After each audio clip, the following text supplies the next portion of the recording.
Good day everyone! We're going to make cheesecake in a can.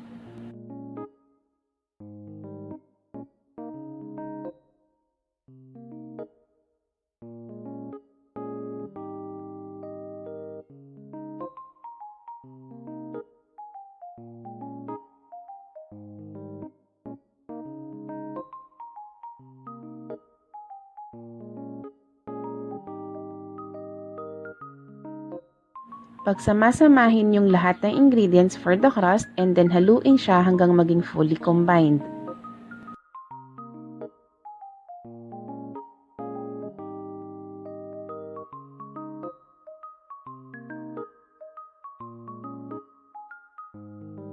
Then, i-divide yung crust sa tatlong tin can.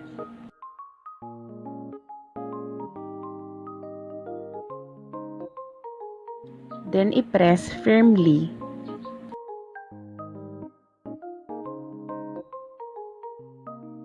Then, isa-set aside siya. Pwede nyo rin pong i-chill muna yung crust bago gamitin pero optional naman po siya.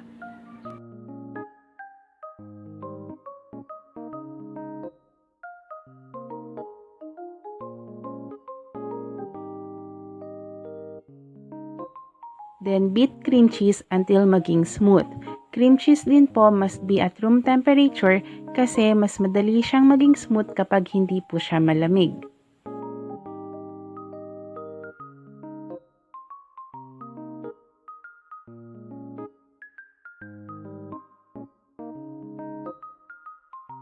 Then, add sugar, vanilla, and lemon extract.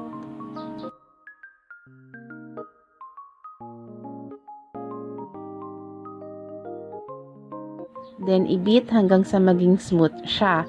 Make sure din po na wala na siyang buo-buong cream cheese or lump-free na siya before i-add yung eggs.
I-beat na yung eggs bago ihalo dun sa cream cheese mixture.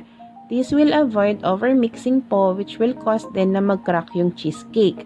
Ang cream cheese and sugar po is pwedeng i-beat kahit medyo matagal hanggang sa maging smooth siya. Pero once i-add na yung egg, i-mix lang siya hanggang sa fully incorporated lang.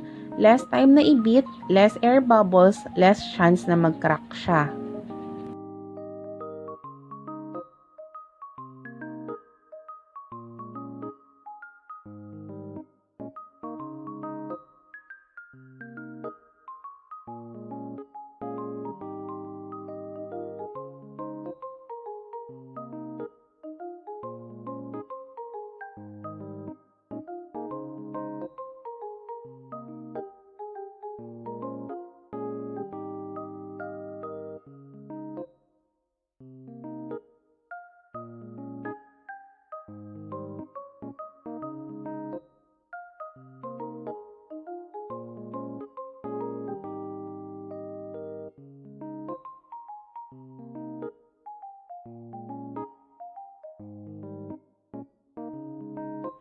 All ingredients po must be at room temperature.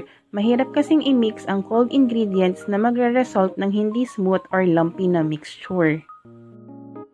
But just in case meron pa ding lumps after i-add yung eggs, which is a no-no nga na i-overmix siya, what I do is ini-strain ko siya just to remove yung lumps. Just sharing my way po.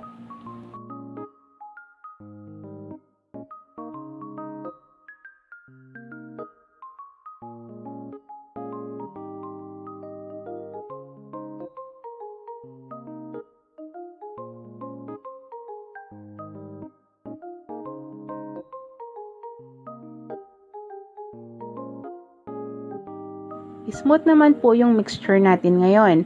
Gusto ko lang talagang ipakita kung ano ang ginagawa ko sa mga time na meron pa ring lumps na natitira.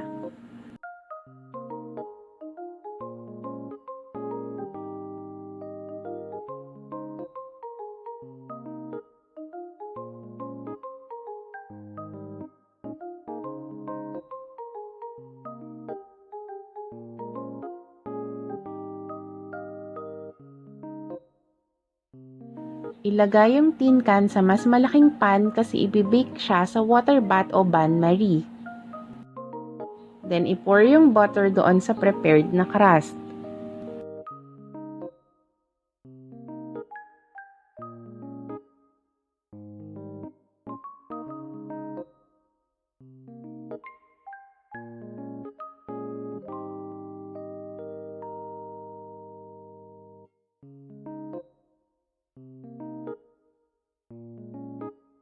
Then i-pop yung ibang bubbles.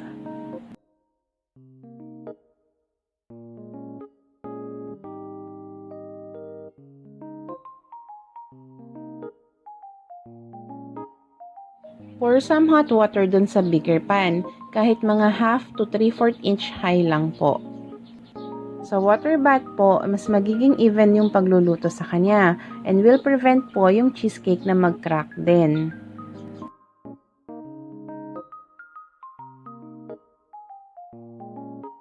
Bake in preheated oven at 275 degree Fahrenheit for 35 minutes or until done.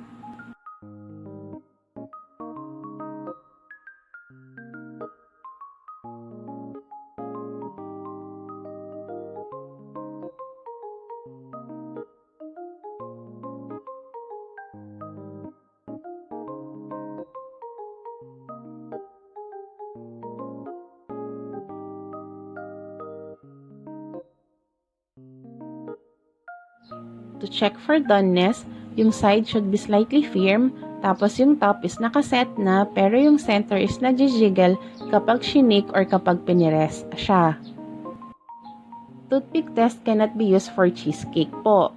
And do not overbake din kasi nagka-crack din po ang cheesecake once na madry siya. And it will happen po pag na-overbake siya.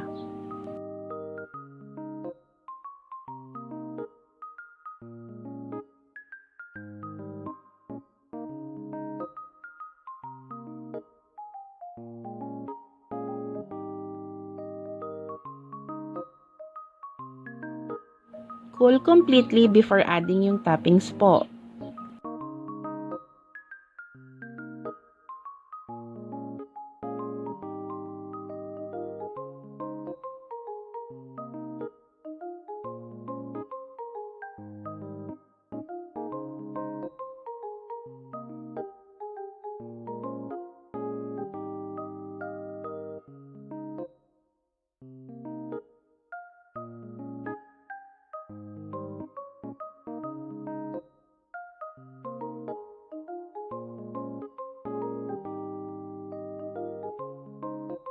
Then i-chill siya before serving kahit na hanggang sa maging firm lang siya or better na overnight.